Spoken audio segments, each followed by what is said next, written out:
Yo, we back with another one, and in this video, we just gonna go over how basically Luce Cannon helped the feds build up a case against Big U, and why gang members just literally need to stay off the internet.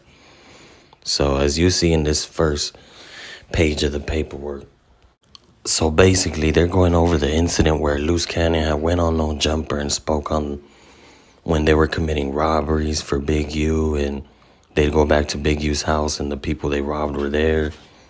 All that stuff is being used because they want to paint a picture of Big U that he was extorting people, that he was this big dominant figure in the community, just basically peer pressuring everyone. And basically the feds didn't have to do much work. It was basically just all on the internet for them to just listen to, and basically that's what they're going to use in court. And they literally have it word for word in the paperwork what Luce Cannon was saying on No Jumper, speaking on all the crimes they allegedly committed.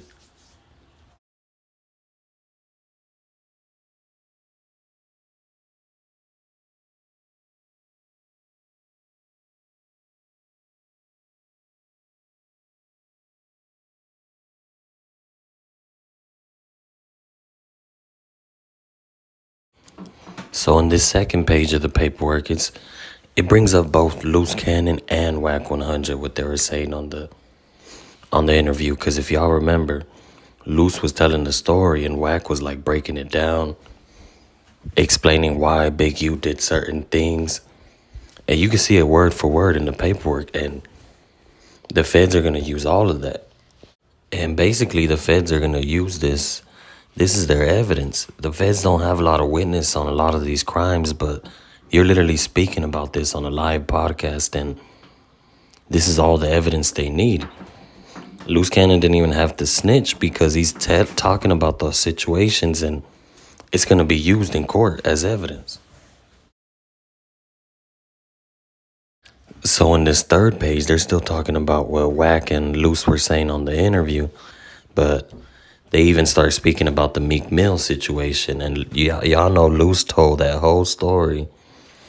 And so basically that's furthering how the feds are trying to portray Big U as an extorter and all this other stuff.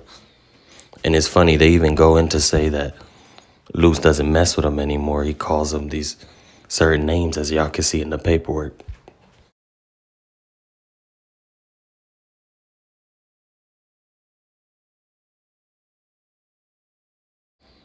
Now on the last page, this is random as hell, but the feds even bring up an incident. And if I'm not mistaken, this is the time when he was getting that shout out ODM Slim when he was over there on Community with AD. And he was telling them that he was going to do something bad to him when he catches them, and you're going to lose your life. So they're basically trying to use that to paint Big U's enterprise and his people as like these scary extorters and all that type of stuff. But point is, Luce Cannon just made it so easy for the feds to be able to go through this case, get all that evidence. And the stuff that Wack 100 and Luce Cannon were saying is both in this indictment. So I want to go over more of the paperwork, but I just wanted to show y'all that all the stuff Luce Cannon was saying on those interviews definitely built up a case against Big U and furthered the evidence that the feds needed to take him down. Because the feds didn't have a lot of evidence. A lot of their evidence was just the victims, the people that were getting robbed. But when you got someone on your team telling these stories and giving all the game away, you're making it so easy for them. What else do they need?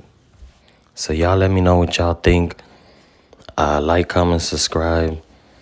I think gang members just need to stay off the internet, especially telling crimes on the internet never became cool, and it never should be. But until next time.